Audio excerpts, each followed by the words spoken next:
So step one of manifesting properly, according to research and science. First, you have to tell the truth. You have to declare what you want, period.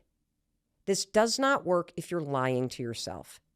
This does not work if you're fuzzy about what you want. And so Megan already did step one. She said, I want to move. She even told us that she'd been wanting to do this for a while. And the only thing that's been holding her back is all that negative programming in her mind. So now let's turn to you. Tell me the truth. What's something that you want? And don't be scared to say it out loud. Don't worry, I'm not moving in with you. But you have to tell the truth. That thing that you have an itch to do.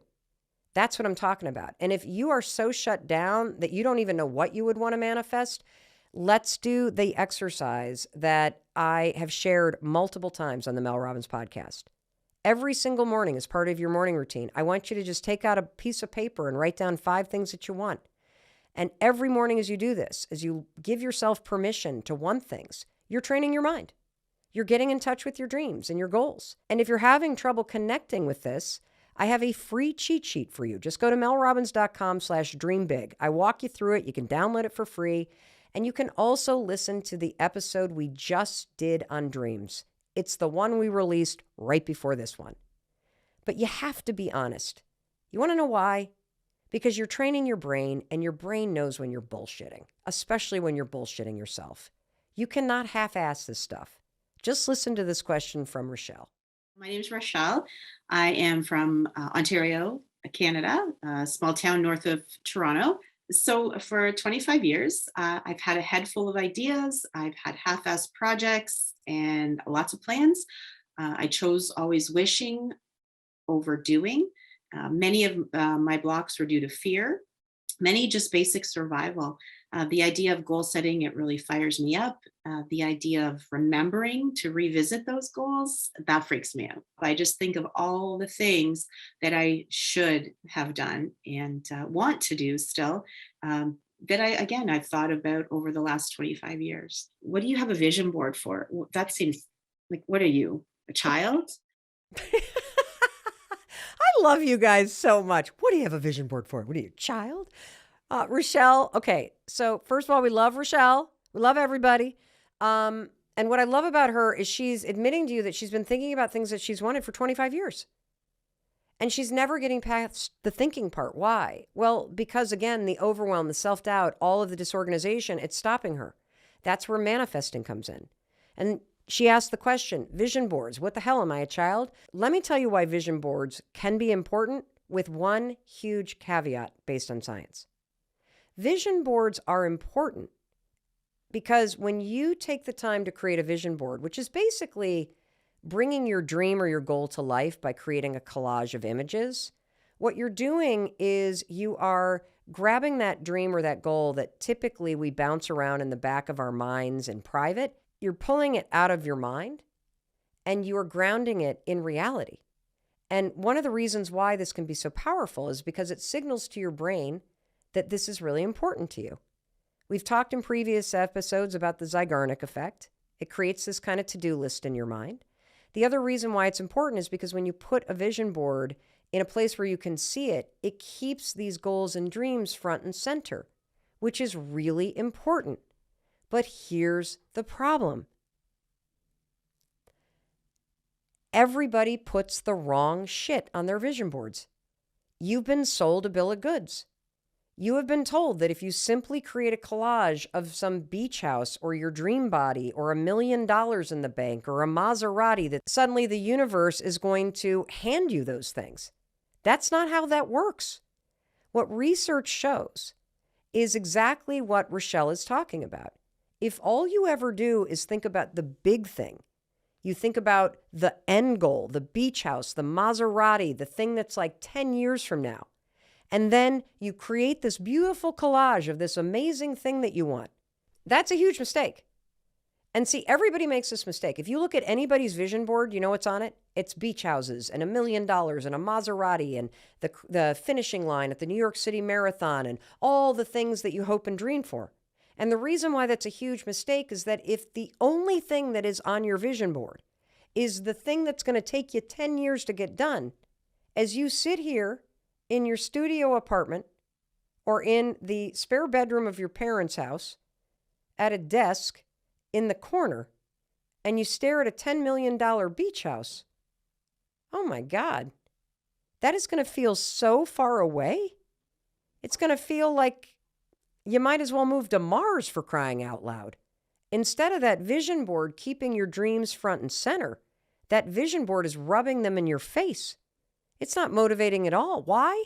Because you start to become present day in and day out to how far away you are from that dream of yours. And that starts to make you feel less motivated. It doesn't surprise me at all that Rochelle has been thinking about all kinds of things for 25 years, and yet she can't get started. And the reason why is because she is making the mistake of visualizing the end.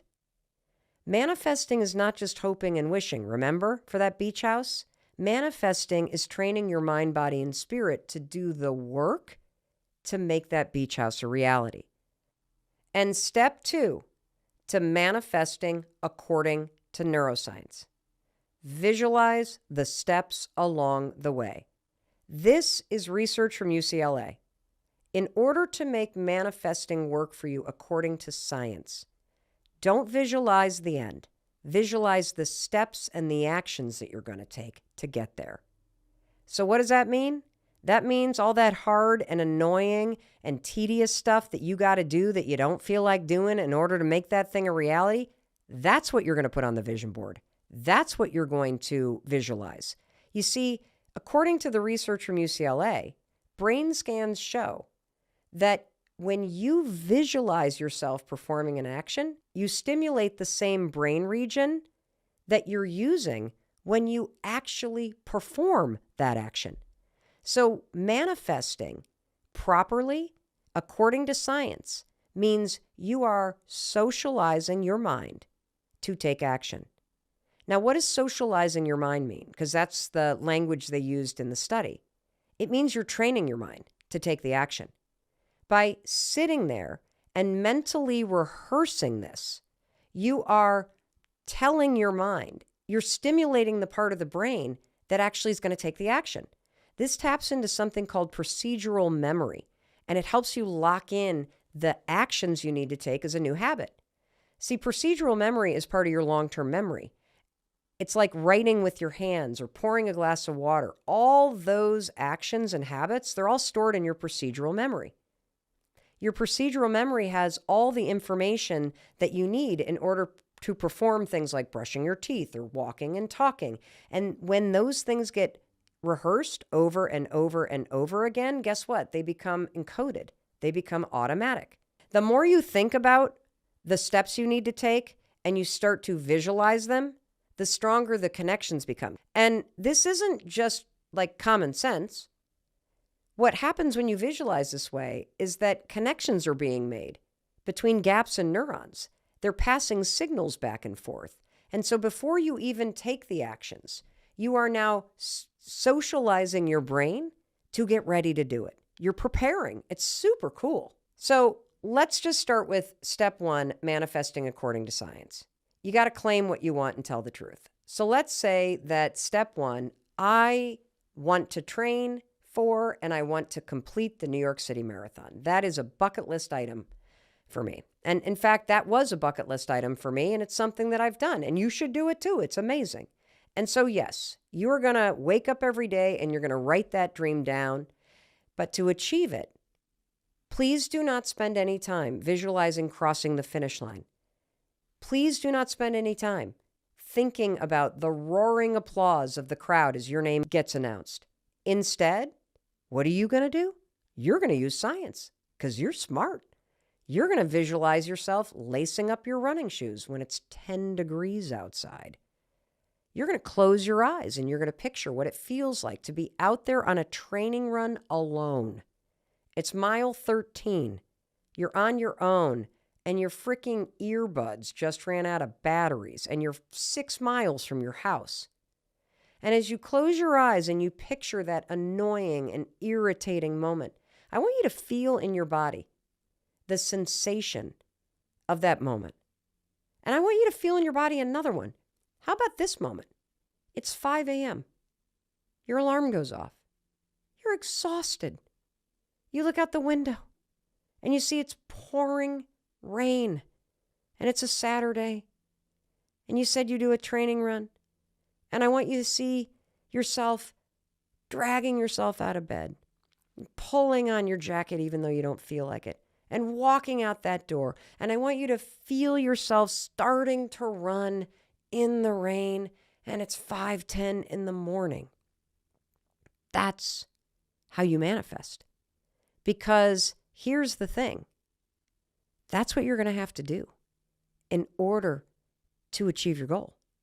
And more importantly, 5 months from now, when you've registered for that race and that alarm goes off at 5 a.m. and you roll over in real life and you look out the window and it's pouring, you will have rehearsed this moment. So your brain and your nervous system and your body is going to be ready for it. You're going to roll out of bed because you've already been in this moment. You already have seen yourself there. You've already felt the resistance. You not only know exactly how this goes, you've rehearsed it in your mind, and you've now rewired your brain to be ready for it. That's why you can't half-ass this. You got to be dead serious about visualizing the steps you need to take.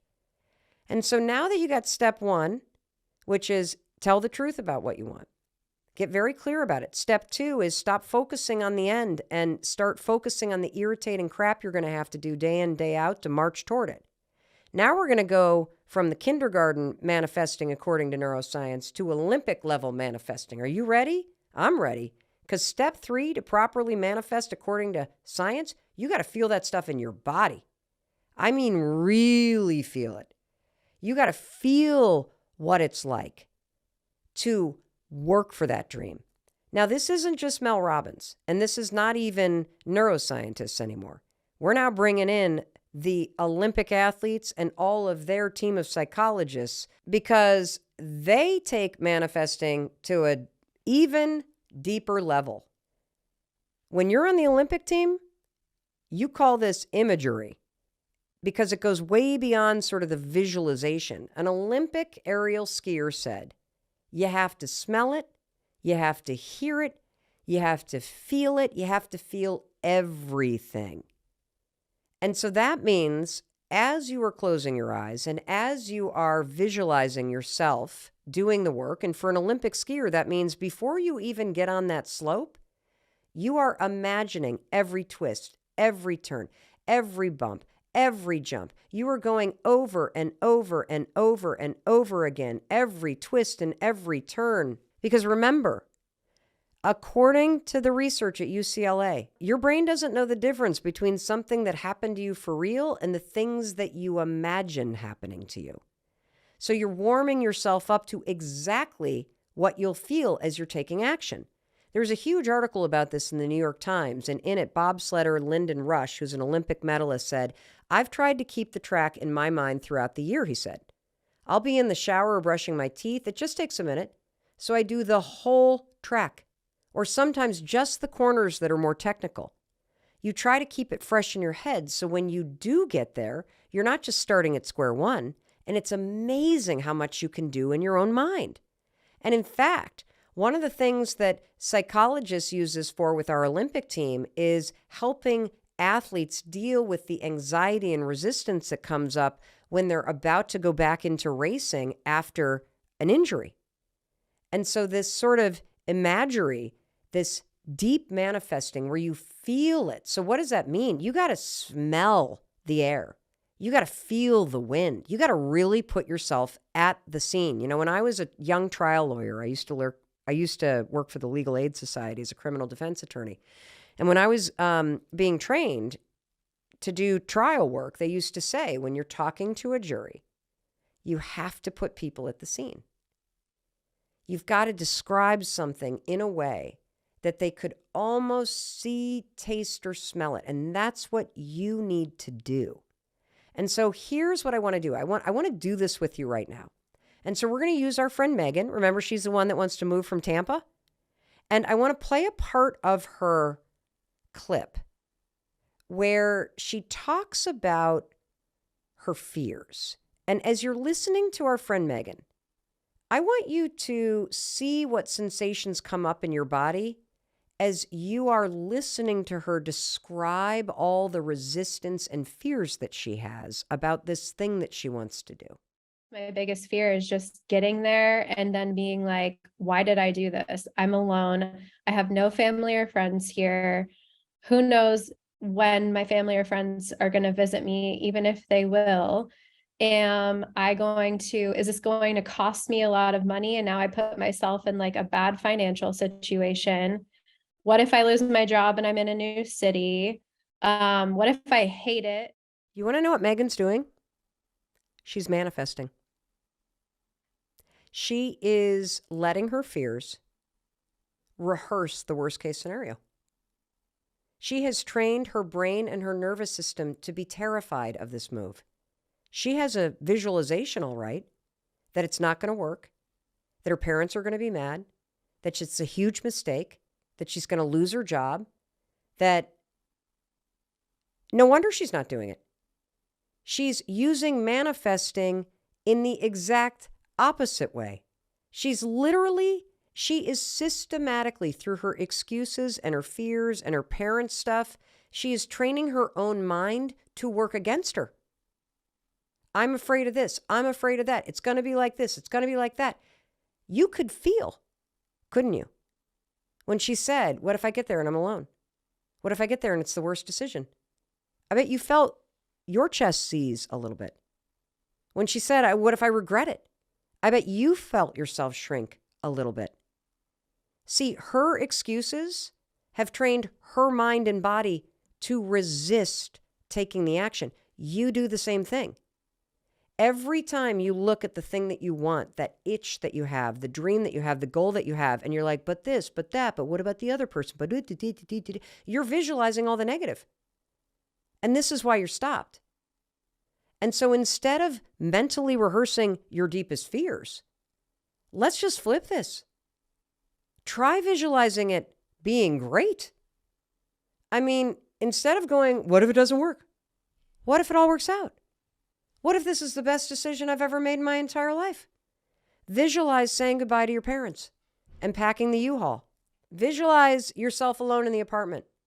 Go to that really scary moment where you're there alone and you feel yourself getting anxious. But then visualize yourself putting your shoes on, leaving the house, going to that event you signed up, even though you didn't feel like it, and bumping into somebody and making a new friend. Visualize your mom calling and saying, I miss you. I wish you have it. And as you look out at the mountains or the oceans or this whole new city that you live in, feel the pride inside yourself that you took the risk and that you're going to see her next month when you go home. And in a weird way, visualize and feel how this distance and you growing up has made your relationship stronger. Visualize that moment where you lose your job and going, but that's okay. I didn't like that job anyway. And I've met so many people here that now I'm networking and I've just landed something new. Visualize yourself winning. So I think you're getting this. I know you're getting this. Let me just recap because you know nobody gets left behind on the Mel Robbins podcast. Step 1, tell the truth. Your brain knows BS and we need the truth from you. What do you actually want? Step 2, you're going to use neuroscience, which means you're going to visualize and feel in your body all the little things you have to do, the annoying, the irritating. I want you to see it, to smell it. I want you to see yourself falling down or being scared and then picking yourself back up. And feel the pride. Push through the resistance. There you are doing it. Rehearse it in your mind over and over and over. And what you're really doing is you are decoding all the resistance that your fears put in. And you are encoding and rewiring a whole new track, a tape in your mind that shows you doing the work and making it happen. And this is what Olympic athletes do. This is what Mel Robbins does. This is what successful people in business do. And this is what you're going to be doing now. And so now I want to teach you something else, because I think what's going to happen is that you're going to get all excited and you're going to identify and tell the truth about what you want. And you're going to sit down and you're going to go to start visualizing the steps. And then something interesting is going to happen. you might find that something weird happens, because this is what happened to Mara, and it's extremely common. So listen to this question. Hey, Mel. My name's Mara. I'm from Chicago, Illinois. I have a question for you.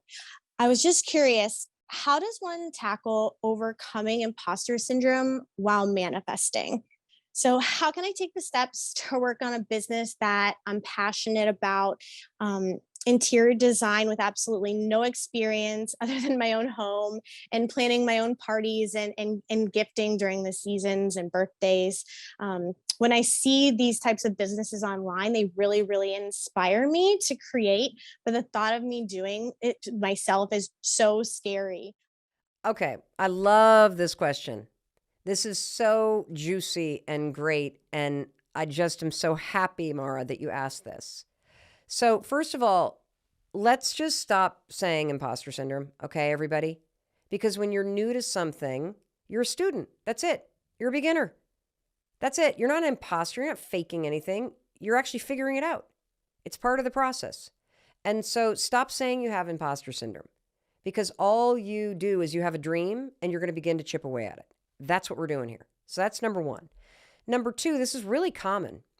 And the reason why it's really common is because your fear is so big and your self-doubt is so big, and you've never done this thing before. And you can tell based on the fact that, Mara was kind of laughing. She's like, oh my God, I kind of love this thing. And so she's diminishing how big of a dream this is. And a lot of us do that. We kind of make a little bit of a joke or downplay it a little bit, or we're nervous about it. We kind of don't even admit it. So first of all, I'm proud of you for admitting it, Maura.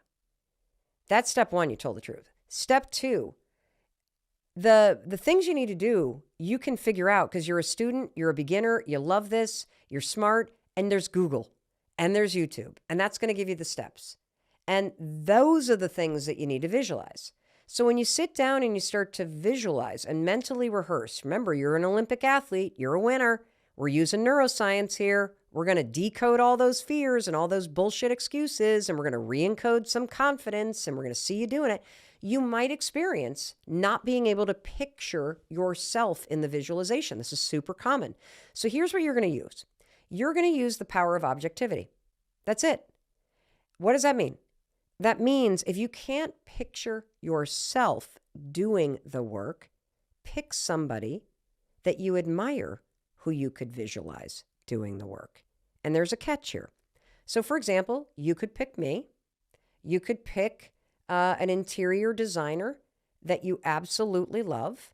There's so many of them online that you could pick from, that you can follow on Instagram, and you can imagine them in there taking the certifications, asking their friends if they could stage their apartment for an Instagram photo shoot, networking with realtors, trying to get a job in a design firm, or heck, in an amazing furniture retail location. So you start to kind of build up the acumen. There's all kinds of things you can do. If you can't picture yourself doing those small steps, put in me or somebody that you deeply admire who's already in the interior design business. Your mind will allow you, through the power of objectivity, to imagine someone else. Now, here's the catch.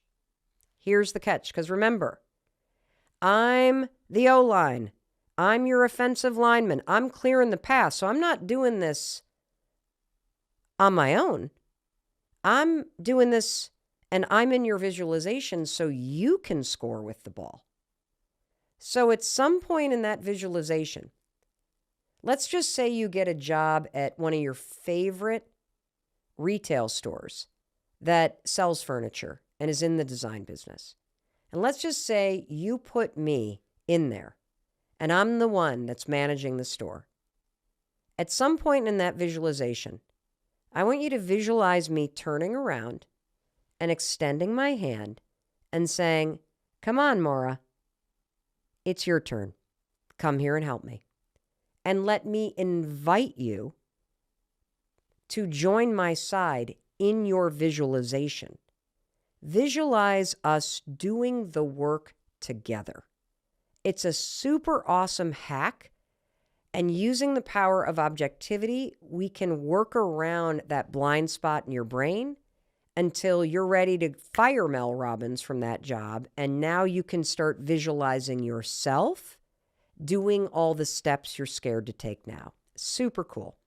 Now let's get to step 4, because this is probably the most important part of manifesting according to neuroscience.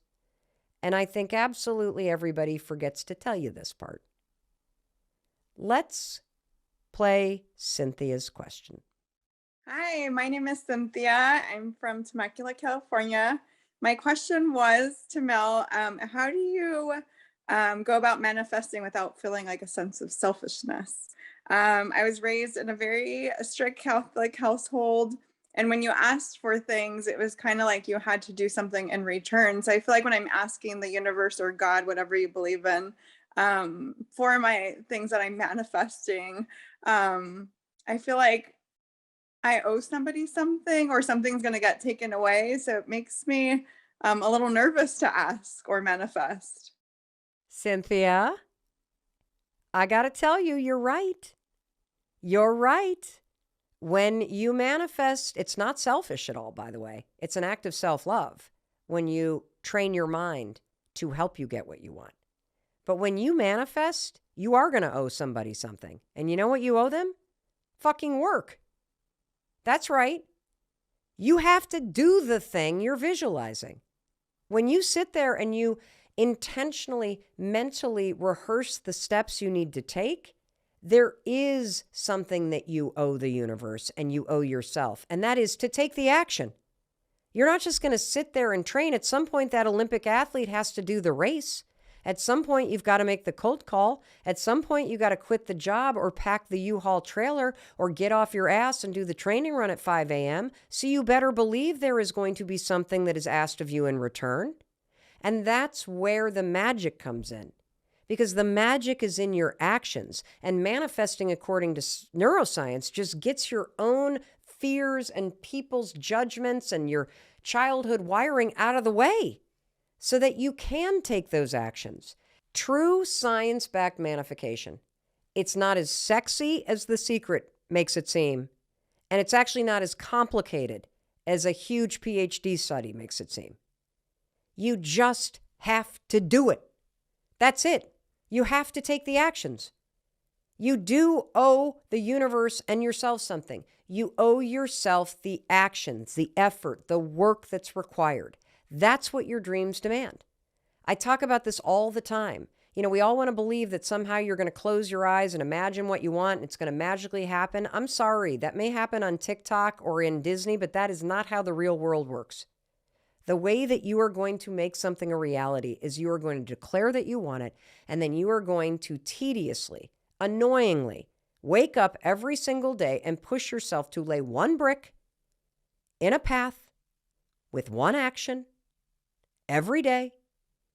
It's not going to be easy, but day by day, week by week, month by month, year by year, action by action, as you visualize yourself taking the steps, and then you actually push yourself to do the steps, you will wake up and realize you have paved a brick path to your dreams. And you are now, 10 years later, 5 years later, sitting on the porch of your ocean house. You are crossing the finish line of the New York City Marathon. You are making the final turn in that giant slalom race. That is how this works. So you do owe something. You got to put your skin in the game and your ass on the line. And you do that by waking up every day and taking one of those small steps forward that you visualized and practiced and rehearsed by manifesting properly according to neuroscience. Now let me say the final mistake. You ready for the final mistake? This is mistake number 4. You get impatient. I cannot tell you how many people literally give up on their dreams and they are one audition away from making it.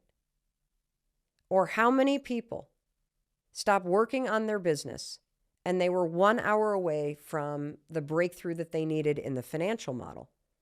or you give up on that novel or cookbook you wanted to write because you got frustrated by the creative process. You make the mistake of thinking just because this is getting hard or it's boring or it's tedious, it's not working. Here's the thing I need you to understand. When it comes to achieving your goals and your dreams, there is no timeline involved. You have to give up the when, and you got to stay focused on the why and the how. And you now know the how.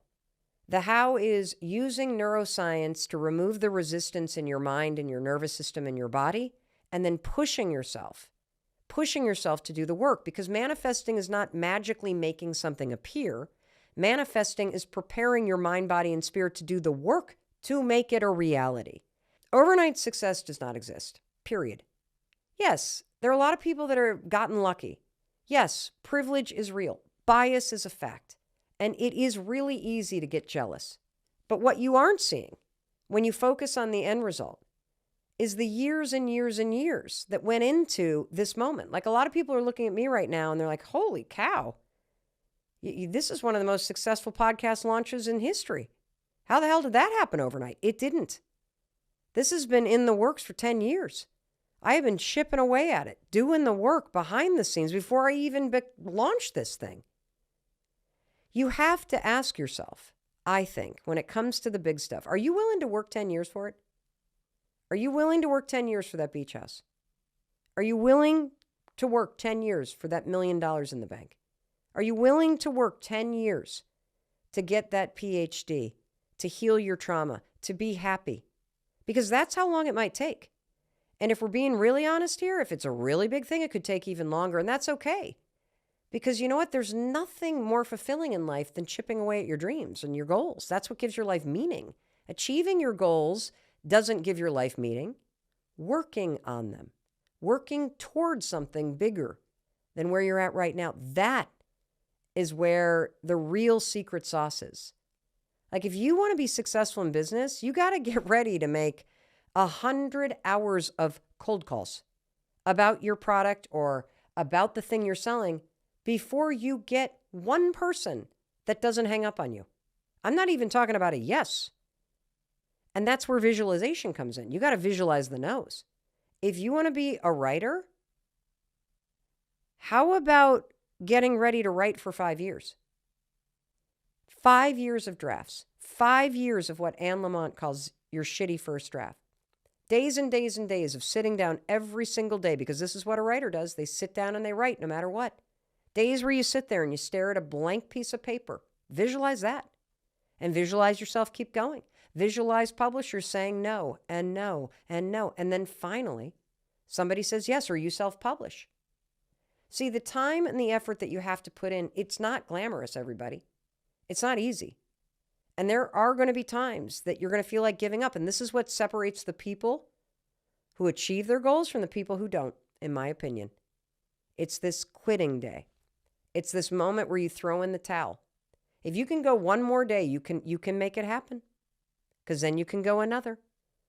See, the benefit of waking up every day and using manifesting according to neuroscience to visualize yourself continuing to go forward is that when the going gets tough, you will have trained your brain and your nervous system that you're the kind of person that keeps going. And when your body and your brain knows that about you, when the going gets tough, you will keep going. So please, once you're honest with yourself about what you want, put in the time. Bring a lot of patience. And I promise, if you're willing to put in the work and the effort, and you're willing to continue to train your mind to believe that, yes, in fact, you are going to cross that finish line. You are going to have that $1 million in the bank. You are going to have the happiness and the love and the health that you deserve. You're going to have the family you've always dreamt of. You will eventually make it happen. I believe that. Honestly, I just love this shit, because manifesting according to neuroscience is one of my superpowers. If I'm not talking, I'm probably manifesting something that I want. I currently do not have a beach house. And let me tell you, I have 2 or 3 particular homes in mind that are currently occupied. I have all kinds of manifesting according to neuroscience going on. I'm in no hurry. I know this takes time. I keep seeing myself chipping away at it. I see the letter I'm going to write and I'm going to stick it in the note box. I see myself working to make the money. I also have done this with this podcast, you guys. This was 2 years in the making before we recorded our first episode. You know what I was doing? I was busy manifesting all the hard and tedious stuff that would lead me here and actually doing it. Another thing I'm manifesting, we are getting this incredible studio space in Boston. And so I keep having these visions of making the drive down from Southern Vermont. I have this vision of one of our team members, Charlotte, standing out front of the building with a clipboard. And she has this little, like, kind of one of those headset walkie-talkie things on, and she's greeting this SUV that comes up. I am upstairs having stress diarrhea because the Dalai Lama is stepping out of the SUV and is coming up to be on the Mel Robbins podcast. And I am managing through my stomach ache as Charlotte is walking the Dalai Lama through our lobby and up the elevator to our brand new, insanely cool. This is what I do, everybody, because it's a superpower.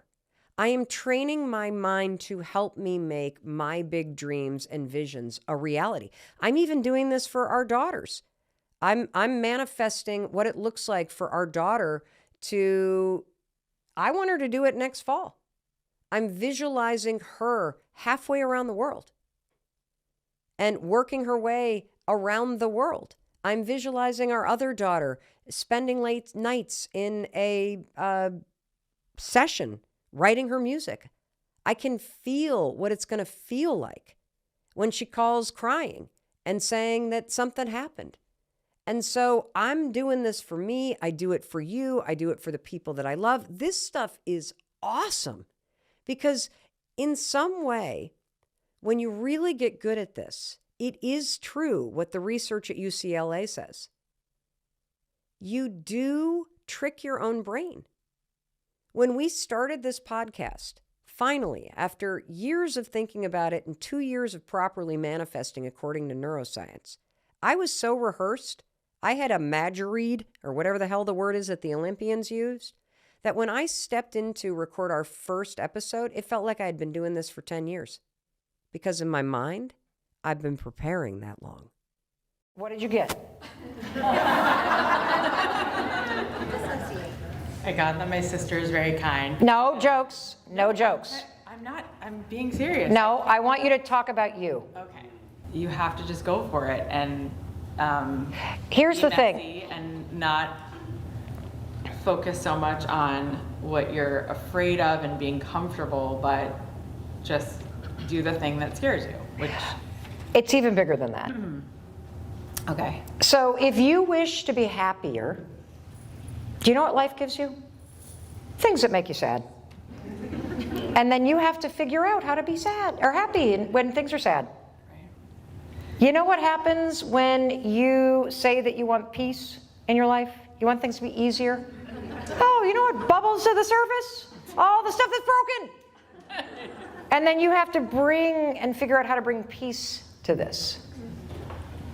And so for you, there is something that you needed to do in Florida.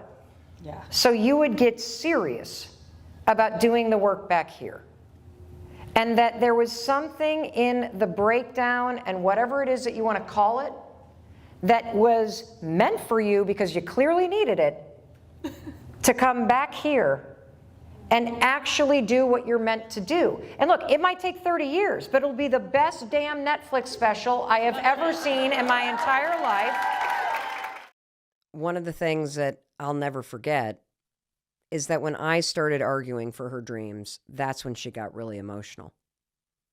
You probably heard her choking up when I said, you're moving back and you're going for it, and it's going to be the next best damn Netflix special you've ever had. It may take 30 years. And that's what's available to you too.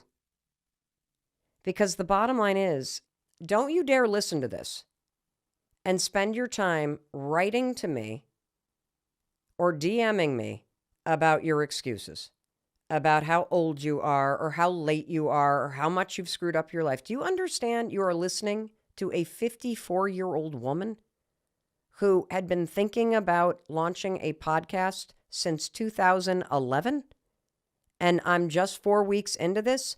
If I can reinvent my life and clear out the bullshit that I am doing to argue against my dreams, if I can get in touch with what is truly calling me and claim it and be honest and turn toward it and figure out how to make it a reality, so can you. And the fact is, absolutely everything that has sucked about your life or where you are right now, you needed, because you needed to experience unhappiness to realize, I want to be happy. You needed to feel small to realize that's not what's meant for you. You know, I thought that I was going to be a daytime talk show host. I thought that was my big dream. I would follow the giants like Ellen and Oprah and all these incredible people. And you know what happened? I did that job at CBS Broadcast Center with Sony Pictures for a year, and then I got fired from that job when COVID hit. Literally. And I was lost. And you know what I learned from that experience? I learned that that's not what I wanted to do. I didn't actually like it at all. I loved the people. I loved the machine. I did not like the product at all. There was something that was off. Every single thing that is happening to you is happening for those dreams of yours. And see, maybe you needed the breakdown that you're in order to realize you deserve to be happy. Maybe you needed that job you didn't like to realize you better get serious about creating what you want. Maybe you needed to apply to law school and get there and go, not for me, to realize something else was meant for you and you should stop denying the fact that you wanted to go into a creative field. So do not let the fact that you have spent a certain amount of time, or you're a certain age, or you're too early, or you're too late, or all of that crap to invalidate the truth. The truth is, you're right on time. If you're having the wake-up call that I intend for you to have, as you listen to this, as you're realizing that your dreams are as alive as they have ever been, if you are starting to go, oh my God, I've been against myself, I'm going to be for myself. If you're starting to say, wow, I really have put the lid on. I really have stopped allowing myself or giving myself permission to have something incredible happen in my life. If you're having the wake-up call that I intended, good. Now let me tell you something else. There is no deadline on your dreams, and there is no age at which you're supposed to do this.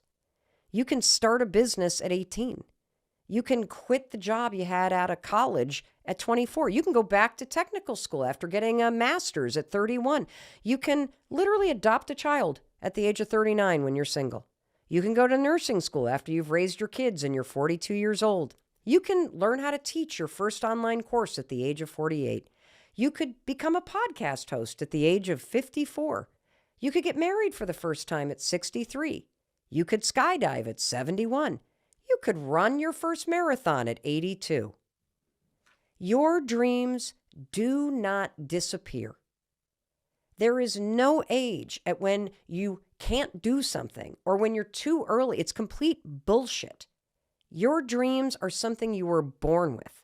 They are your responsibility, and they are also the life force inside of you.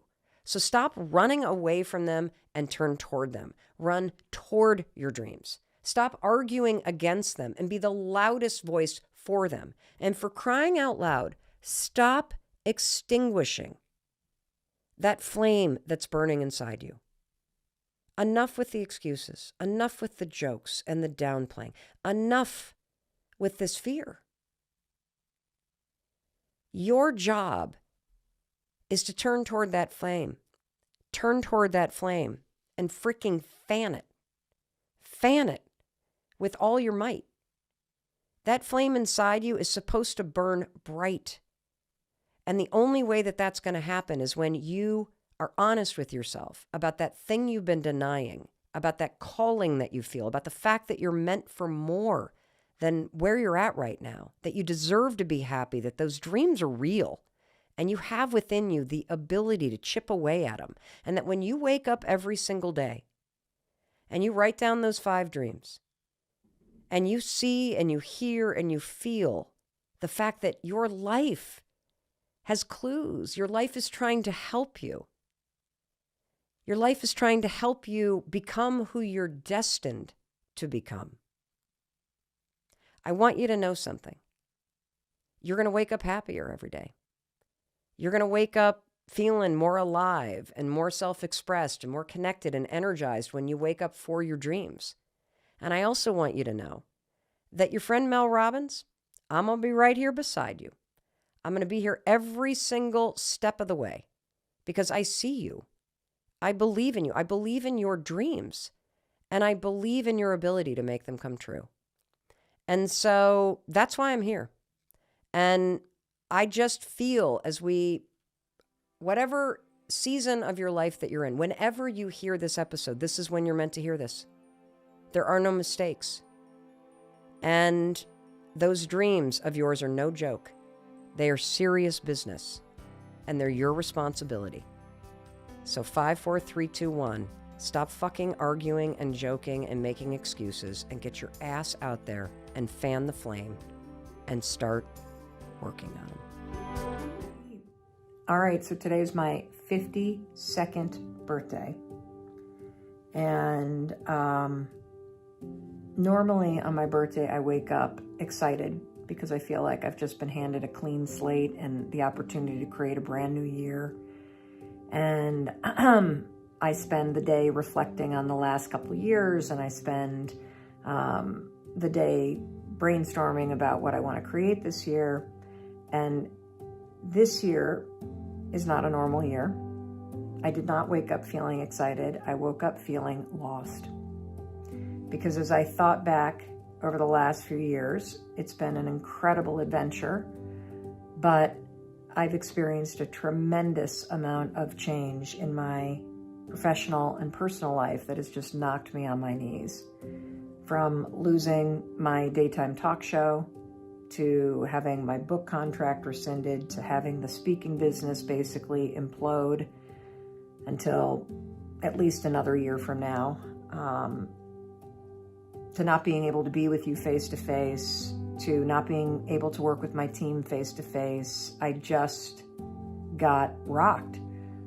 And then on top of it, our son wanted to go to high school in Vermont. And so we are in the process of moving from the home that we've been in for over 20 years and raised our kids up to a very small town in southern Vermont where I know very few people and I feel very disconnected. And the result of all this is I feel stuck in between 2 lives. My old life, which has ended, and a new life that I have yet to create for myself. And when I look ahead to the future, I feel overwhelmed, I feel lost, I feel disconnected. In some ways, I feel like I don't even know who I am because I feel so disconnected from the things that make me feel alive and happy. Oh my God. I was really lost. I mean, just hearing 52-year-old me sound like that, so sad, it just puts a pit in my stomach. Oh my God. And look, I can kind of laugh about it now because I'm on the other side of this thing. But when you're in it, it can be overwhelming. If I could go back in time and talk to the 52-year-old me, here's what I would do. I would say, first of all, that's a lot. You should have a good cry. Then I would give Mel a big, huge hug. Because in moments like that, we need reassurance. But then comes a tough love. I'd be like, look, Mel, you got to remember who you are. You can face this. And then I would drop this quote on her. Hey, woman, if you want to fly, you got to give up the shit that weighs you down. Toni Morrison said that, and boy, ain't that the truth.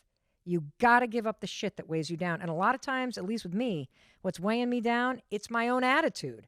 And I know you can relate to that. I just hate that saying.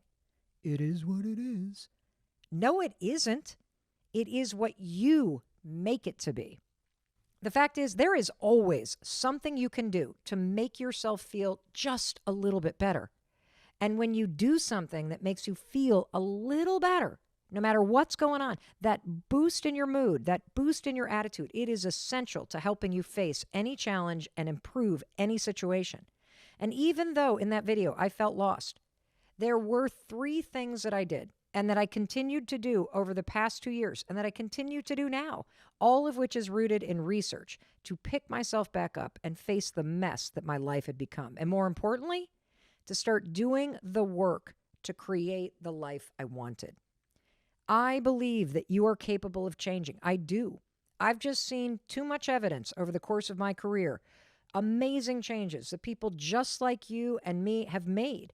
So I know you're thinking, well, this is great, Mel, but where do I begin? So step number 1, you begin by making a wish. Just like that moment on your birthday when you close your eyes and wish for something to come true in this next year of your life. Right now, do the same. Close your eyes and think about the next year of your life. What do you want the next year of your life to look like? Begin by making a wish. That's how I began 2 years ago. Yep, my business was upside down, kids were in shambles, my husband was struggling with depression, and I was struggling with everything. I had to create a break from that moment of pain and allow myself to see something different. At the time, I had no idea what the new chapter of my life would be or could be. Here's what I did know. I don't want to stay in this one. And that's all you need to know. All you need to know is you don't want to stay in the place that you're in right now. That right there is a wish for something better. If you know what you don't want, it's very easy to change. As soon as you start removing or letting go of things that aren't working, you'll see all new possibilities. So let's go back to that video that I made on my 52nd birthday, because once I laid it all out there, I instinctually laid out the 3 steps I was going to take. I made a wish. I identified some things that I could do that would make me feel a little better. And I also changed my attitude. And if I can do it, so can you. So let's go back to the rest of that video from my 52nd birthday. And you're about to hear 52-year-old Mel wipe away the tears and start taking action. Here are the steps I'm going to take. Number 1, self-awareness is critical. So recognizing that you feel lost or disconnected or suspended between your old life and your new life, overwhelmed, whatever you feel, it's so important to name it. Because when you name it, you bring it out of the feeling in your body and out into the world, and then you can do things to tame that feeling. Number 2, the most important thing that you should do is move your body, because all this negative emotion is trapped in your body right now, and it's only through exercise and motion that you'll move it out of your body and you'll change your emotional state. So I am going to go put on an exercise tape and work up a sweat. Will that solve all my problems? No. But it will put me in a better emotional state so that I can think more clearly and more optimistically and start to see solutions. Number 3, the best advice about happiness is happy people do things that make them happy. And so after you move your body and you change your emotional state, do one thing that makes you happy. And for me, I'm going to go out and buy myself some beautiful flowers. I've been doing a lot of writing this morning, just dumping all my thoughts onto paper. And I think journaling out your thoughts is a really important thing to do when you feel stuck or overwhelmed or suspended. And then finally, continue to remind yourself that this is temporary. This is temporary. This moment is temporary. These feelings are temporary. This feeling of stuckness and overwhelm is temporary. Those sneezes are temporary. And I think the biggest thing about that mantra, that this is temporary, is so is your life. And maybe that's why birthdays are overwhelming, because they always make you think about the timeline of your life. And so after you become self-aware and you move your body, which moves your emotions, and you do something simple that makes you happy, and you dump all your thoughts on a piece of paper, remind yourself that this is temporary and force yourself to start dreaming again. Because when you give up on your dreams, you give up on yourself. And I think that's one of the reasons why I woke up feeling lost today. When I look ahead, I don't see anything I'm looking forward to because I haven't created something new to look forward to. And that's the secret. How you're feeling right now is a function of what you see in the future. And if you see overwhelm and a blank page and nothingness, that's how you're going to feel right now. And so I want you to dream big.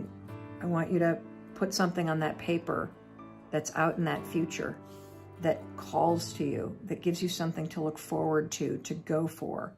That's how you will pull yourself out of it. And that's how I'm going to pull myself out of this too.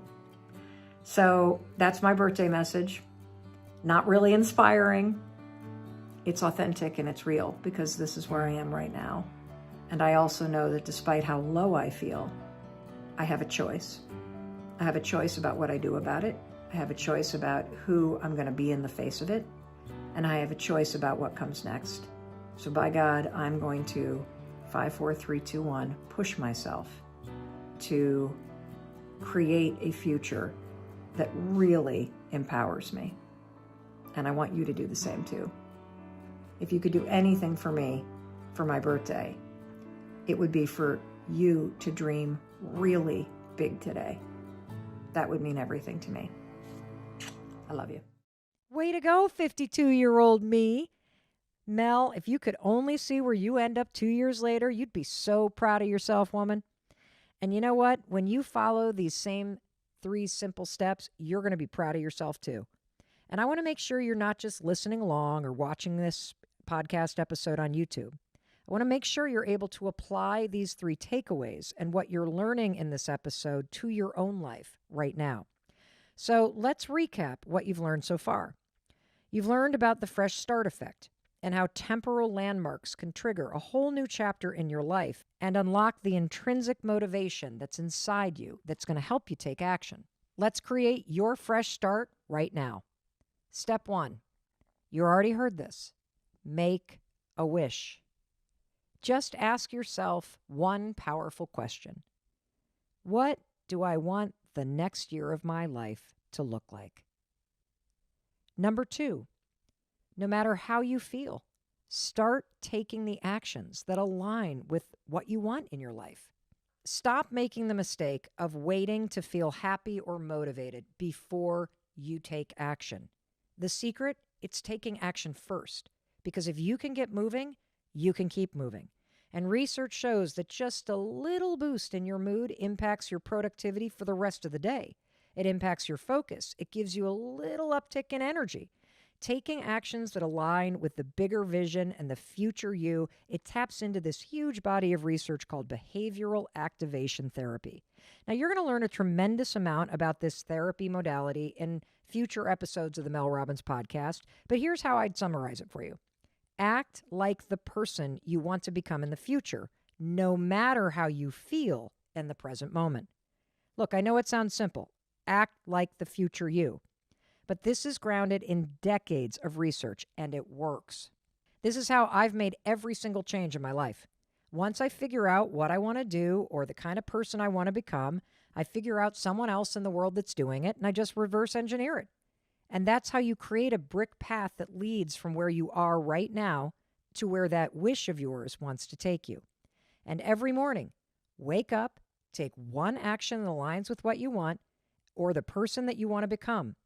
And you can consider that action, it represents one brick. And if you keep doing that day by day, brick by brick, action by action, you're going to look up a year from now and you'll realize, oh my God, I just paved a brick path leading to my dreams. What the heck? Mel was right.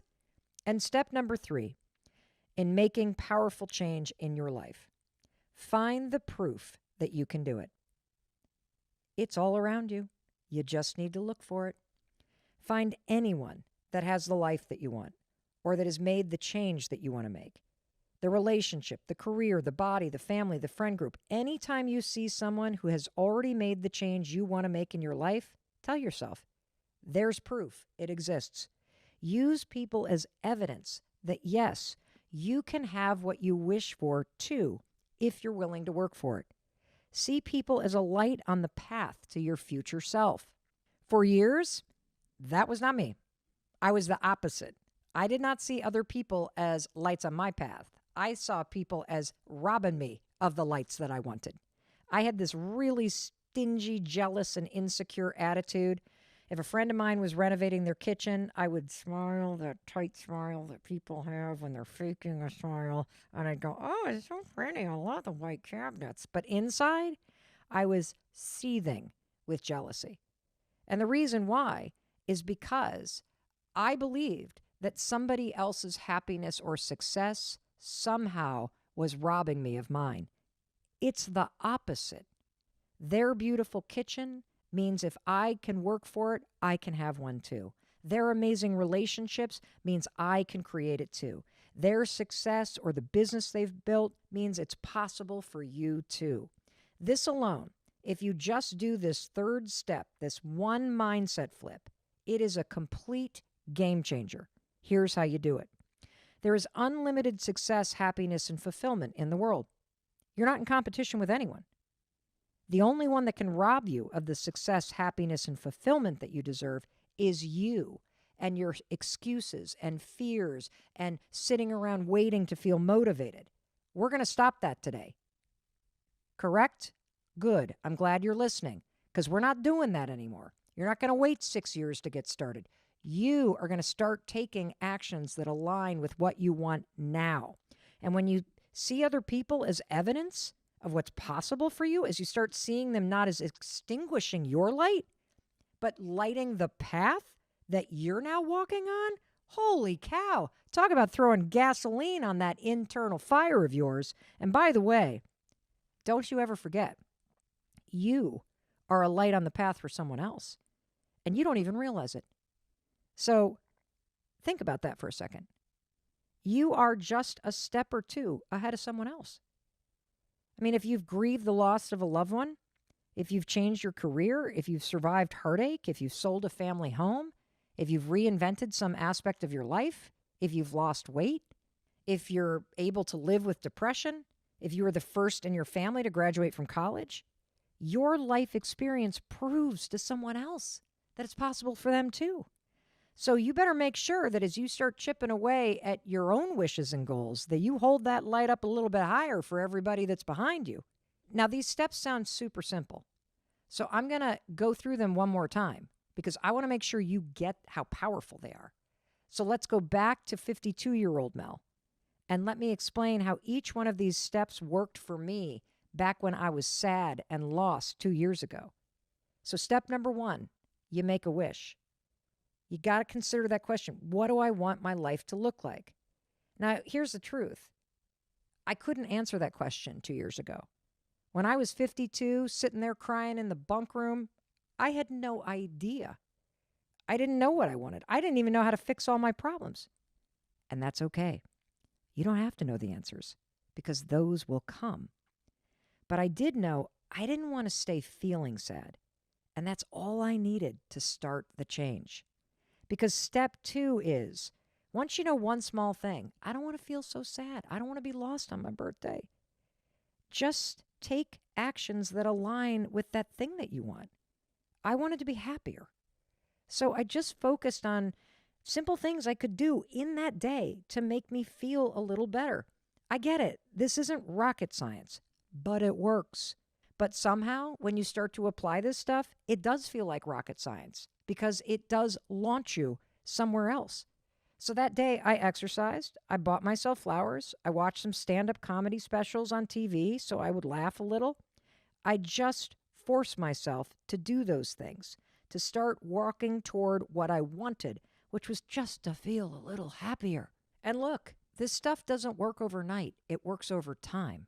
And so every day I just woke up and I kept making myself do the things that made me feel a little better, even though I didn't feel like it. Simple things, exercising, journaling. And I kept on contemplating that question. What do I want my life to look like? And over time, day after day, brick after brick, as I added in positive forward action, aligned with feeling a little happier, and as I started to let go of things that were bringing me tension or sadness or friction, the answers started to emerge. I didn't want to travel so much for work. I didn't want to miss out on my son's high school the way I missed out on our daughter's high school experience. I wanted to get reconnected at a really deep level with my husband. I wanted to have time to see friends again and do things in the community. I didn't want to feel so damn busy and burnt out. And I didn't want to fall asleep with a to-do list on my mind and wake up every morning panic-stricken because of how much I had to get done. I wanted to simplify my life and get serious about being happier and more content in it. And as you ask yourself the question, what do you want your life to look like? Be patient. As I got clearer about what I wanted, and then I aligned my actions with that new vision, I started acting like the person I wanted to become. Simplifying means saying no. It means asking for help. And I chipped away day by day, and I started getting my mental health in order, slowed down, and I created an entirely different relationship with my husband by jumping into therapy. I also started being more present with my kids. And through all these small changes, I realized something bigger. It was time to sell the house that we had raised our kids in for 26 years outside of Boston, Massachusetts, and create a simpler life in southern Vermont. And as I started to say no and put what mattered to me first, I all of a sudden had more time to do what I really wanted, which is to launch this podcast, because I wanted to forge a deeper connection with you. Brick by brick, I laid a path with my actions, and now here I am. And if I can do it, you can do it. And that's why step number 3 is critical. Look for lights on the path. I looked for other people who had simpler business models, who had relationships, and who were doing the fun things that I wanted to do. And I just let them light the way toward the future I wanted. I kept telling myself, if they can do it, I can do it. And if you don't have anyone in your life like that, someone that lights the way for you, let me be that person. Tell yourself, if Mel Robbins can do it, then I can do it, because it's true. I'm living proof that if I can do it, you can do it. Big change starts with small wishes, like I want to feel happier. And tiny actions lead to massive transformation over time. Psychologically speaking, those little daily moves forward that I was making, trying to just be a little bit happier, moving toward the person I really wanted to become, it changes what you believe about yourself. Because doing the small things every single day, especially when you don't feel like it, it proves that you do have a choice about what you do and how you feel. And eventually, as you do the small things that make you feel better and better and better, you will feel better and better and better. And as you see yourself taking these little actions, you start seeing yourself taking control. And the momentum, the pride, and the confidence builds inside you. That's what happened to me. And I know the same will be true for you. And I have proof that this works. So yesterday, check this out. I got an email from a woman named Danielle. And guess what she was writing me about? She was writing to tell me about a year ago, she stumbled upon, guess what video? Yeah, you guessed it. The one I made on my 52nd birthday. I mean, come on, what are the odds? I was about to start taping an episode about the same video, and now suddenly I'm getting an email from a stranger telling me, oh, by the way, Mel, I saw that video on your 52nd birthday and I followed the steps in it, and now my life has changed. What are the odds? Those are magical. And I always pay attention to that kind of stuff. So I reached out to her. I talked to her on the phone. And now I want you to listen to her read the email she sent to me yesterday. I just love this kind of stuff because it all connects. And before I play it, I want to warn you that this may be triggering for you to hear. Because when Danielle stumbled upon that 52nd birthday video of mine, she was in a way worse place than I was up in that bunk room. She was thinking of ending her life. Your birthday saved my life. The video you made on your 52nd birthday was the first Mel video I had ever seen. And it was the last day of my life, or it would have been. A couple of years previously, I had made a pact with one of my best friends that if either one of us were thinking about suicide, we would call. one another. And we would talk as long as we needed. And at the end of the talk I had with him the night before, he made me promise him that I would give my life 24 more hours because a day can change everything, is what he said. And the next day, late afternoon, waiting for night to come, YouTube said I should watch your video. And I promised my friend 24 hours more, which I spent largely watching your videos. And I'm still here.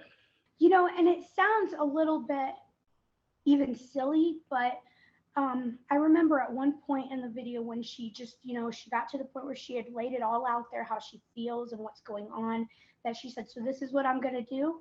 I'm going to go out and I'm going to buy myself some flowers. And I was like, okay, I get that. Like, happiness isn't like a goal that like once you've completed all these things in your life that are wrong with it, then you're allowed to be happy. It's something that you actually have to try to do every day. And you can't just do this one little thing and that can make today better than it was. I mean, come on now. Don't you just love Danielle? And look, over the past year, Danielle has been slowly chipping away at creating a better life, just like I have for these past 2 years, and just like you're going to do now that you've listened to this episode. See, doing the little things every single day that align with where you're going and who you want to become, that's the secret. It works. The bottom line is you have the power to change your life, period. You have to act like the person you want to become before you feel like that person. And if I can do it, you can do it. Plain and simple. There are things that are locked in your heart and your mind and soul that are calling to you. Stop denying it. There are changes that you want to make. Stop ignoring those changes. The whole point of this episode is to get you to not only believe that change is possible for you, but to start taking the steps to make the change a reality. I want you to claim what you want by the end of this episode. I want you to close your eyes and envision something amazing in this next year of your life, because yes, you can change. And yes, you can take the actions that will make that change a reality. I mean, is it going to happen overnight? Of course not, but it'll change over time.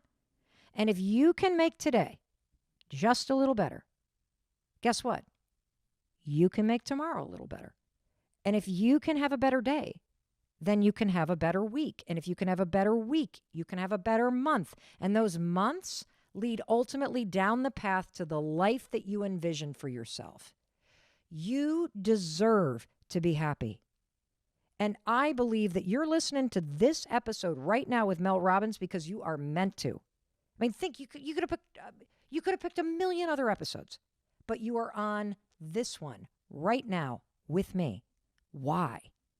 Because you're supposed to hear this at this exact moment in your life. You needed the reminder that there is something bigger that is meant for you.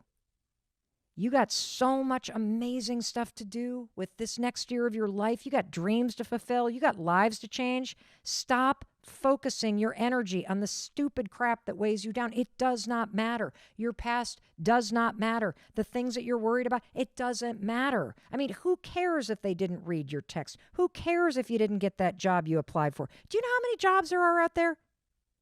It's time to see the bigger picture. It's time to focus on what you want. I know, I get it. It sucks when you get the courage to ask somebody out and they say no, or you work for months trying to close a massive sale and it goes to somebody else. And it's an awful feeling to wake up and have the depression be overwhelming. And you're not going to feel like kicking ass today. You're going to feel like licking your wounds. I got it. And here's what I'm going to tell you. Have a good cry, give yourself a hug, and then dig deep and let Mel Robbins remind you of who you are. There is power inside of you to face this and to make it better, and you know it. In those moments when you feel like you just got punched in the gut, you have power within you. You have the ability to create this fresh start, to close your eyes, to envision what you want instead of surviving through what you have. On those mornings when you wake up with the weight of the world on your shoulders, wake up and get your ass out of bed. Get dressed, get yourself out the door, and do the things that make you feel slightly better. Start acting like the person you want to become instead of the person you are today. Start taking actions that align with what you want in your life. It's only when you start to act before you feel ready that this turns around. I get it. You should have landed the funding. You did deserve the job. It does blow when you don't get into your dream school and your best friend does. But you know what? That's not going to stop you from getting what you want, because you are going to pick yourself back up. You know that this is going to pass. You know that through your actions and your attitude, you can change where you're at. And you know that you can make yourself feel a little bit better no matter what you're facing. And you can't tell me otherwise. Every single day when you wake up, the clock resets, the past expires, and the future, it is yours to create. There is an open road. There is a blank page. There is a wish that you need to turn into a reality. Today is a gift, and you get to decide what you're going to do with that gift. Is it one day or day one? You decide. You decide with the actions you take today. You can change. And today is the day to prove it to yourself. Now, goal setting, it sounds simple, right? You just set a goal, then you go after it. Goal setting is something that I screwed up for years. I was the poster child of making resolutions and of being all talk, no walk. I was part of the 81% of people that had bailed on my resolutions by the time January 1st rolled around. That is, until I dug into the research, read the books, studied the experts, and figured out how you set goals and do it right according to what research has to say. And I want to talk to you about this today because I am getting an avalanche of questions and messages about setting goals and breaking and making new habits, like this one from Dave. Hey Mel, this is Dave. I'm wondering if you can talk about goal setting and how to do it right. There's a lot of talk about resolutions and goals, especially with the new year coming up.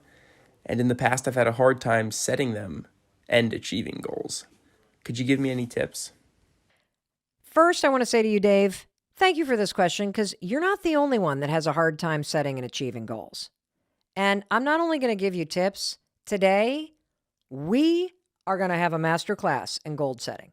In fact, I am so excited by the number of you that are looking for information about ways to set and achieve goals this year that I've decided we're going to do something a little different. For the next month or so, you and I are going to dig into the most foundational and important building blocks that you need in order to create lasting change in your life. These are the topics that I have been researching and teaching around the world. These are the topics that I write about in my books and in our audio projects with Audible. This is what I have been studying for years. And so here's what we're going to do. And I am so excited about this. For at least the next month, all of the coming episodes are going to be master classes, toolkits, 101s on the most important topics when it comes to personal development, success, happiness, creating a better life. Today, we're going to dive into goal setting, but then we're going to jump right into habits, mindset, anxiety, relationships, mental health, healing your nervous system and trauma, confidence, boundaries, happiness, meaning, and purpose. Why? Well, because these are the foundational pillars to create a better life. And when you understand these topics and the latest research, most importantly, you have simple tools that you can apply immediately to your own life. That's a game changer. And so that's what we're going to be doing in every single episode. Why? Well, change is always going to be hard. Always. I'm not going to lie to you about that. But neuroscience, academic research, and other people's personal experiences can provide unbelievable insights into how, when, and why behavior change efforts on your part can succeed or fail. And I want you to have all of this and be able to use it to your advantage. I already mentioned that 81% of people give up on their goals. Well, guess what? That's not going to be you, because you, my friend, are going to have the science, the tools, the strategies, the shortcuts to not only making change happen, but making it stick. And so this awesome series that we are programming and bringing to life for you is going to begin today with the topic of goal setting. Because one of the things that I know based on the research is that no change will last in your life if it's not personally connected to you. And no goal will be achieved if you don't have a connection to why you want to achieve it. And so I figured if we're going to do a big series that's going to give you the foundational aspect and most recent research around changing your life, we better start with an episode where you identify personal, relevant, and achievable goals that you're excited about. That way, every single other episode that you hear in this series for the next month or so, it's going to help you achieve something that really matters to you. And the fact is, goals matter. According to the research, and you probably have experienced this when you have been working on goals, goals matter because number one, they make you happier. Number two, they suppress negative emotions. And in fact, based on some groundbreaking research out of the University of Wisconsin, having goals that you're working on can even suppress feelings of fear and depression. I mean, that's pretty cool. Third, goals give you a sense of purpose, meaning, and being up to something. In fact, I just had a conversation with our daughter, Sawyer, who was saying that she's kind of in a rut. She's like, I just feel like my life is the same old, same old. Like every day is the same damn day. And it's only gotten worse because she works remote, and she's worked remote for over a year and a half since she first interned for the company she works for as a senior in college.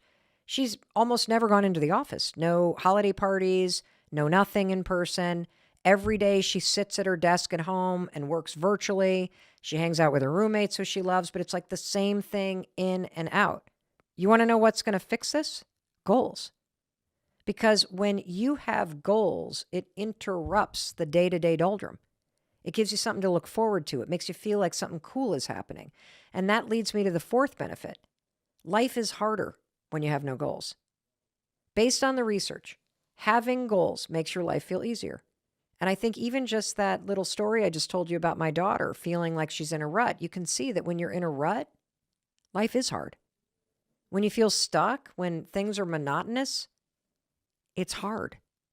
When you got something that excites you, something that you're working toward, that's pretty awesome. And that's why you and me, we are going to start with your goals because they matter. And what also matters is how you set them. Because if you don't set goals the right way, based on science, you fail before you even start.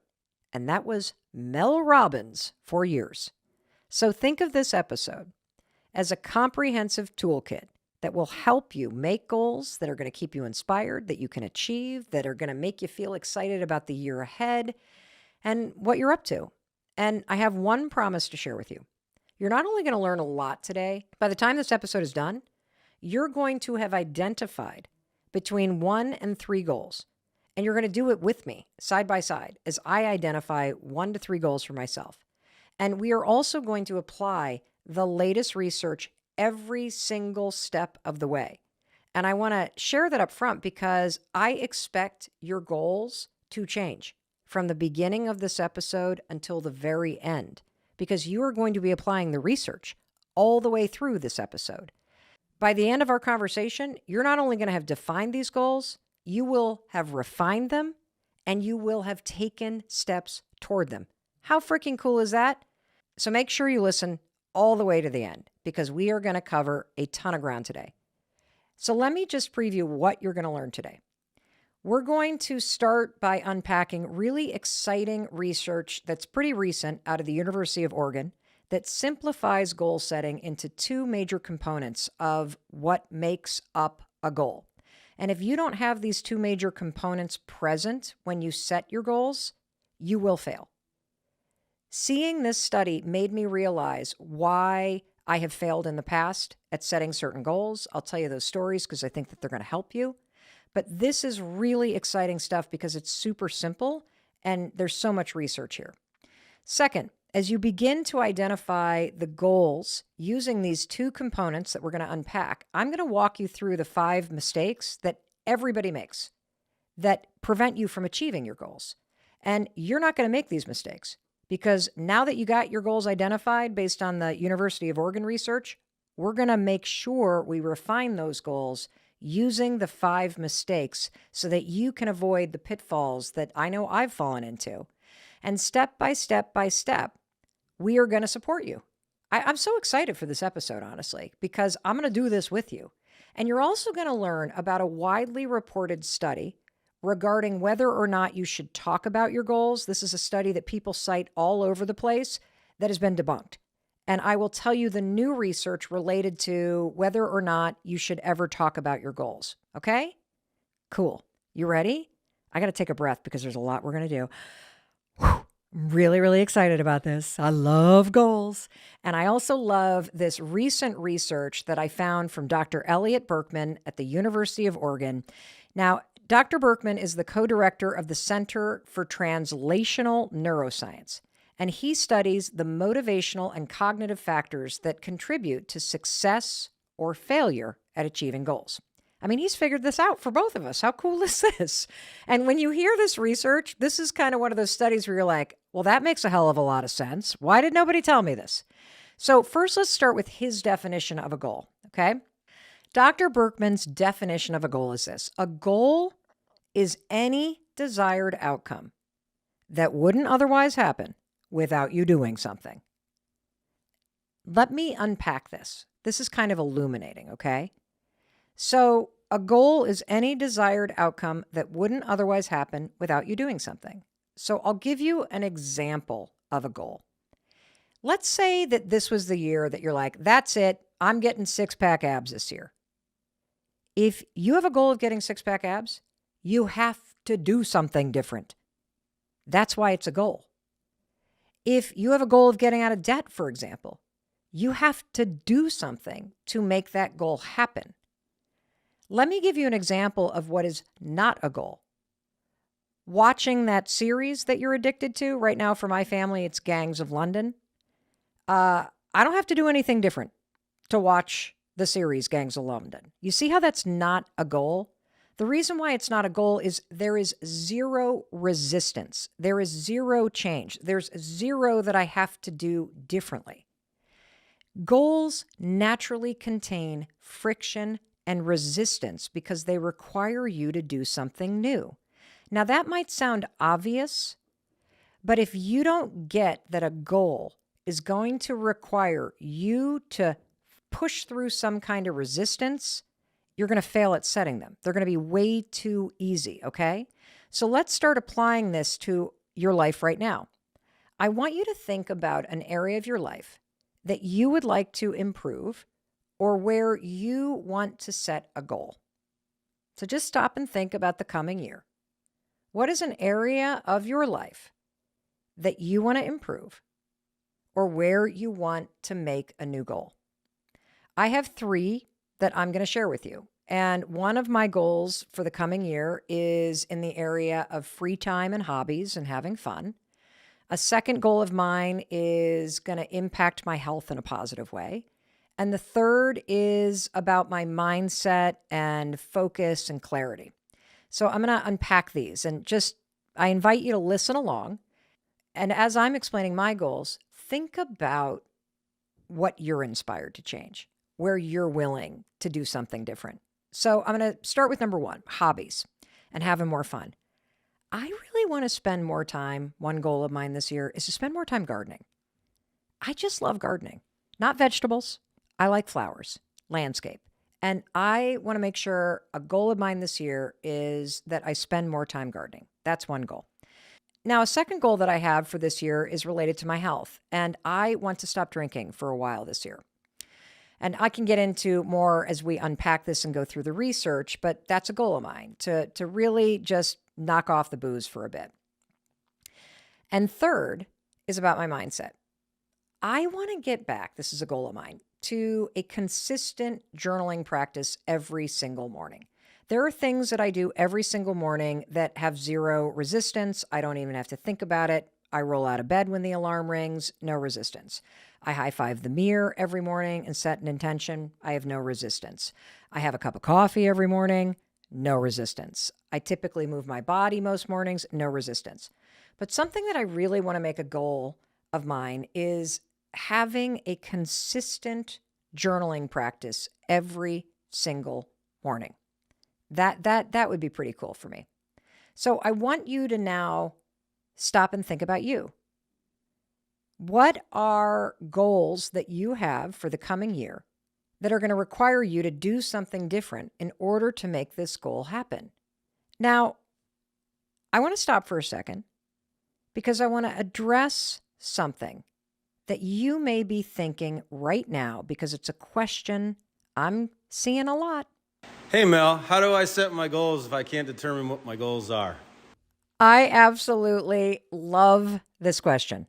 And by the way, it's super common to have no idea what you want. And I'm going to give you a number of research-backed strategies that you can use to kind of cut through the uncertainty or the overwhelm or the fog in your brain and identify at least one goal by the end of this podcast that is personal and motivating to you. But I also want to talk about something that gets in a lot of people's way other than just not being sure what your goal should be, and that's perfectionism. If you're the kind of person that is constantly aiming for these crazy high and unattainable goals, that's very demotivating because super high goals, unattainable goals, what happens is you don't achieve those. And so you start to feel like a failure. And perfectionism can get in your way of setting goals because you start to figure, well, if you don't set a goal, then you can't fail. Perfectionism, according to the research around goal setting, looks a lot like this. You set goals, but then you give up before you start. Or you want to set goals, but you burn all your time just kind of analyzing and analysis paralysis. Or you also just avoid the situations where you feel like you're going to fail. So here's an example. You are really wanting to take your health seriously this year. And you set a goal of going to the gym every single day and exercising for 2 hours a day. And like, you literally fail before you even start because you're trying to get it perfect.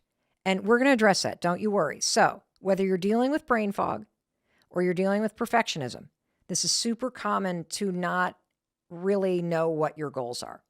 So let's talk about the research, okay? These are prompts that are going to help you to relax and to dream a little bit and to lean into goals that are really going to make a difference in your life. Because I want you to have goals. They really matter. So number one, it's really important that you make sure that your goals are really aligned with your dreams. And if you can't come up with any goals that really inspire you, this is going to sound counterintuitive, but I want to invite you to think even bigger. If you allow yourself to start dreaming again, then what you and I can do, if you can identify the dream, is you and I can then use the research to scale that big, awesome dream of yours back and turn it into small, achievable goals. This is based in research.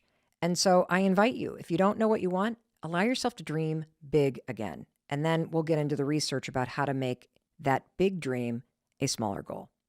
Now, here's a second tip. And this one's a little morbid, but it tends to work. If you don't know where to start, think about the end, like the real end, your death.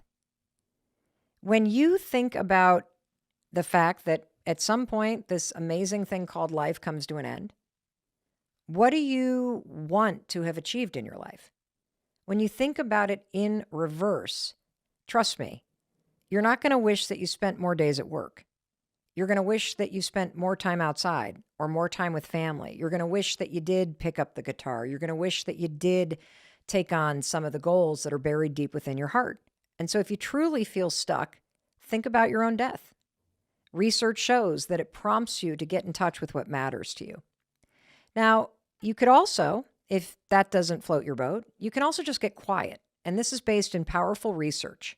Basically, mindful individuals are way better at setting the right goals for themselves. And I personally believe that one of the reasons why is that when you have a mindfulness practice, whether it's a meditation practice or heck, just get out in the woods for a walk. Have you noticed that if you ever take a long walk on a beach, that by the end of that 30-minute stroll, you've worked out a lot of your problems in life because you've gotten quiet? If you get quiet, you can hear the most important sound in the world, and that's your own voice. And that matters when it comes to goal setting, because the best goals are those goals that are personally relevant, meaningful, and enjoyable to you. Now, researchers have a term for this. They call goals that are personal to you self-concordant goals, or want-to goals. This comes from researchers at Carleton University. I like to call these goals personal goals. Getting in touch with yourself helps you set these kind of concordant goals. They are not goals that you feel pressure to do out of obligation. I think we've all taken on those goals, right? Where you're like, all right, everybody's getting in shape. Oh, everybody's doing Whole30. Oh, everybody's doing this. Guess I better do that too. Those kind of goals don't work because you're not interested in those goals. You want goals that are in touch with something personal to you. And here's another really interesting little hack that really works. You're going to use the third person. So using a third person perspective, according to research at Cornell, can help you identify and achieve personal goals better. And so now I'm going to turn it back to you again. And I want you to use the third person research from Cornell. I'm going to use it first. And then I do want you to say your goals out loud, okay? I've already shared my goals, but let's make these Cornell University style goals, okay? And let's do the third person.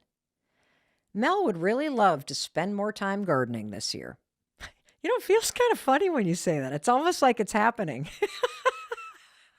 Now you say it. What would you love to do? Say it in the third person in your name. Here's another one of mine. Mel has a goal to not drink at the beginning of this year. It sounds like more authoritative. It really, you got to try this. It's so wacky how this works. Mel, you know that Mel? She would love to get up every day and have a rock solid journaling routine.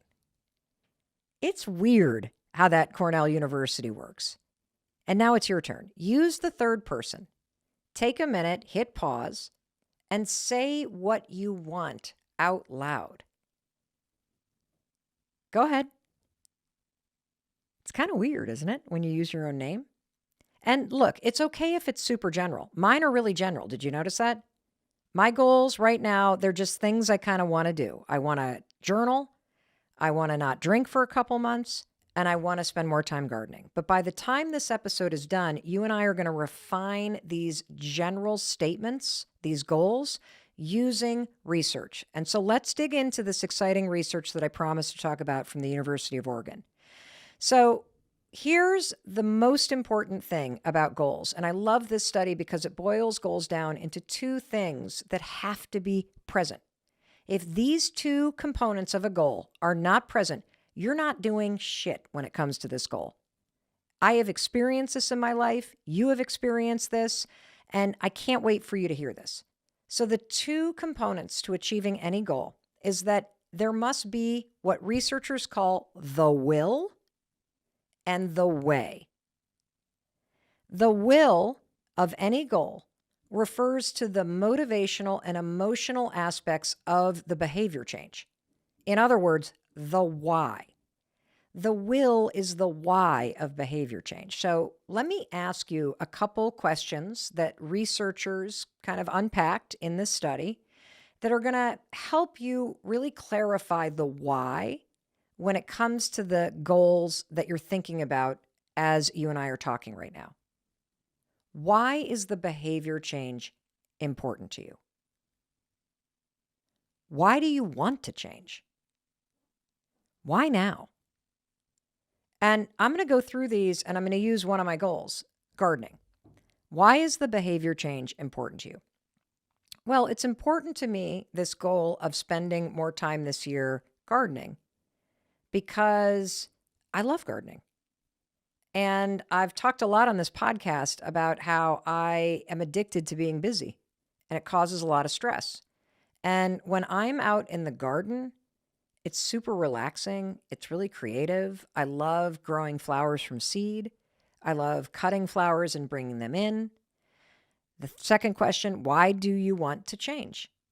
I want to change because I want to be present more in my life. I want to change because I want to get serious about having more fun and being more creative. And this third question, why now? Why now? Why is this a goal now in your life? Well, for me, why now is because I just feel called to do it. I feel like if I'm ever going to break this addiction to being busy and I'm going to find more time to truly enjoy my life, I have to get serious about making that change now. Like, why wait? And so I feel called to do it.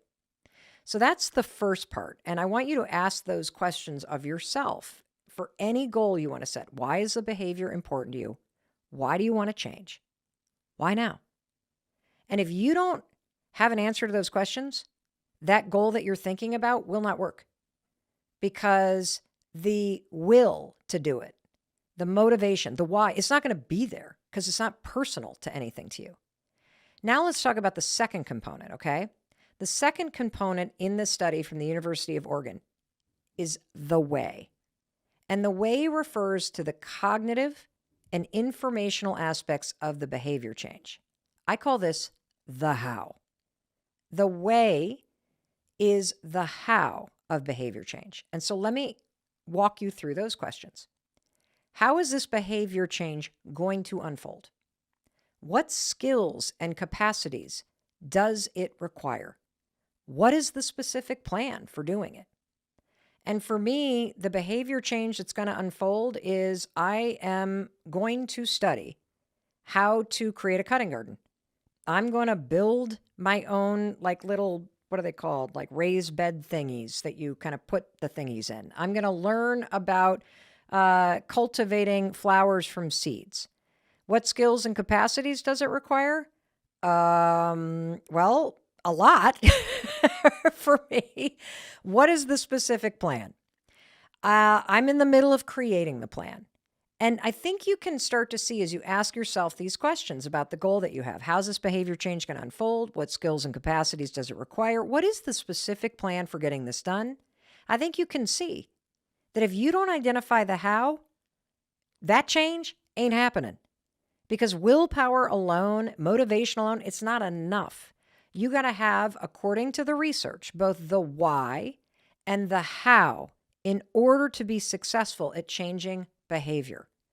And so the takeaway here, based in science, is that any goal requires two things.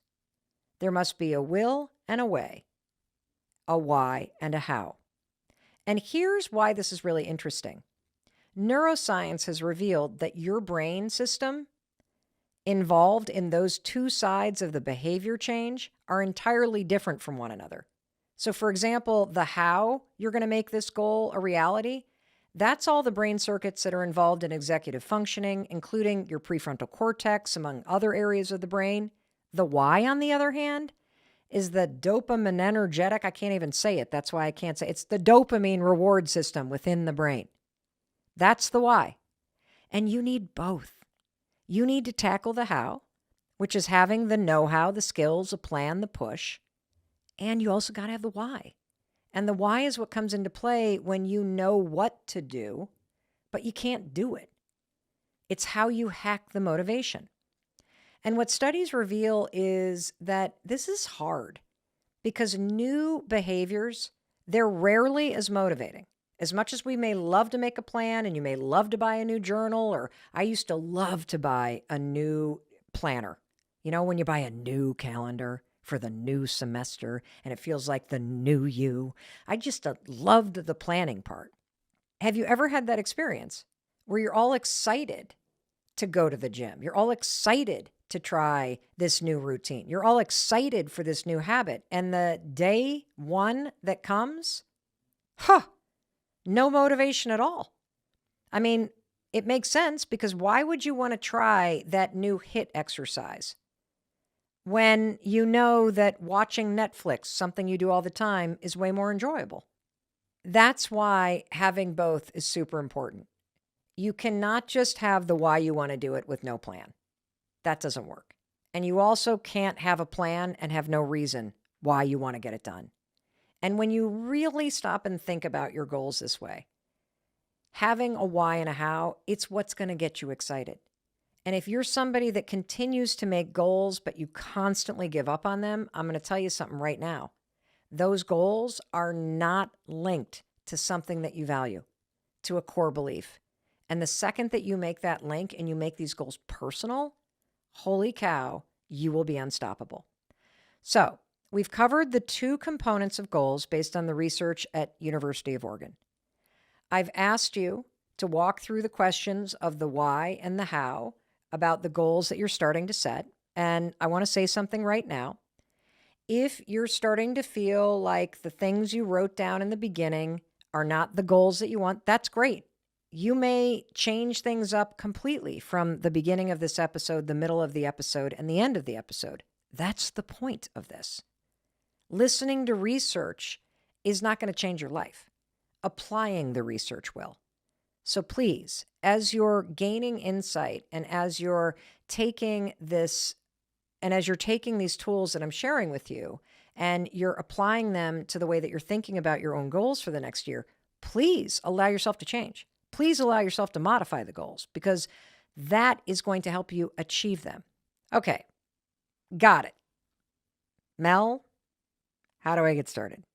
How do I achieve this? Okay, this has been fun, girl, but this is a lot like buying a brand new planner for the new school year. So now what do I do? Okay, well, step number one, based on the research, the second that you define your goals, and we have now defined the goals, we are using the research. I'm feeling super empowered. I hope you are too. You have to make the first milestone super, super easy because that means it feels like you've already done it. Okay. So we got to make a super simple first step. And scientists even have a name for this. Scientists call this incremental illusion. That's what we're using. Incremental illusion. If you make the first few milestones really easy to achieve, you will be more likely to succeed at this goal because nothing, and I mean nothing, is more motivating than progress. And research from the University of Chicago gives us a great example of what I'm talking about, okay? So, you know how you go to a coffee shop and they have these offers where if you buy 10 cups of coffee, you get the next coffee free? Here's a little trick that's pretty interesting that uses this effect, this illusion, okay? So they gave one group of people a card that was buy 10 cups of coffee, get one free card, but it was blank, okay? They gave another group of people a buy 12 cups of coffee, and then you get a free card, but two of the slots were already checked off.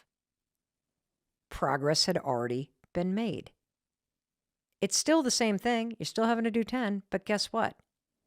The folks that were given the card with two slots already filled in, they moved through that card faster by checking the boxes twice. Listening to this podcast, check. You're no longer at square one. You've defined your goals. I can tell you some other things. You want to do the smallest step possible. Chris gave me a book about dahlias, these flowers that I love, for the holidays. Check. I'm in box 2. If you can take the smallest step today, can you do a Google search? Could you spend a little time journaling? What's something that you could do? You can't think of something? No problem. I've got something based on the research you could do. Step number 2, check box number 2, tell someone you admire about this goal. This debunks decades-old research from 2009 from researchers at Yale that said that you shouldn't tell anybody about your goals. But here's the hook. You need to tell somebody you admire. You got to tell the right people about your goals. This comes from a set of new studies from Ohio State. Researchers found that you show greater goal commitment and performance when you tell your goal to someone you admire or whose opinion you value. And these results run counter to this widely reported 2009 study from NYU that suggested that telling other people your goal is actually counterproductive. And so here's what you can do. Just tell somebody you admire. Here's how I'm doing it. I'm sharing these goals with you. And I'm going to go share these goals with my family. And I'm going to share these goals with my friends. I'm going to talk to the woman that I met this summer that is growing dahlias and learn from her. That's another step. This is like us checking off the boxes on that free coffee card and getting you to start seeing yourself making progress. And the final thing, the second that this episode is over, do a tiny thing, one step forward. This comes from a recent study at the University of Pennsylvania School of Medicine that showed that starting right away resulted in the most change. Do not wait for Monday. Do not wait for the weekend. Do not wait until later. The most important thing you could do, that little box you're going to check, is when this podcast is over, spend 5 minutes taking a step. Whew. Now I get to talk about the most life-changing part of all of this. You ready? The whole reason why goal setting is important is because it creates meaning and purpose in your life. And that's the most important part. Your goals are not really meant to be achieved. The most important part is that you're pursuing something. That's why goals matter so much. I mean, remember the research we talked about in the very beginning? Those goals that you've defined and refined based on the research, having them, taking little steps toward them, it's going to make you happier. It will suppress negative emotions. It makes you feel like you're up to something. And your life is going to be way more satisfying having those 1, 2, or 3 goals that you're working on than having no goals at all. And there's a reason why I'm going to hammer this idea of pursuing the goal. Okay? First of all, I don't want you to try to get this perfect. I just want you to try. And the second reason why is that when you achieve a goal, the irony is it's not as satisfying as you think it's going to be. Setting goals makes you happy.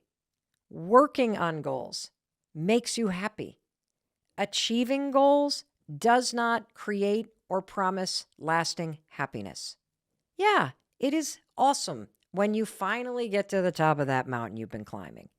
You take in the view, you catch your breath, you sit down on a rock, you take a selfie, you eat some gorp, and then you stand up and you climb back down. It's over. Yeah, it's amazing when you pay off your bills. You celebrate, you feel the burst of pride. And then you go on with life. The point and the purpose of achieving and setting goals that are deeply personal, that have a will and a why and a how and a way, right? Is because when you have goals, you're up to something. You're committing to your own growth and you're getting intentional about things that are relevant and important that you want to see yourself doing. And we have a tendency to overestimate how happy we're going to be when we achieve the goal. And there's even a name for it. That's how common this is. It's called the arrival fallacy. It's this fallacy that once you lose the weight, once you get the job, once you find the romance, once you reach the destination, that then I'll be in nirvana. Then I'll be happy. No. Tal Ben-Shara, the Harvard-trained positivity psychology expert, he has debunked this thing in study after study after study.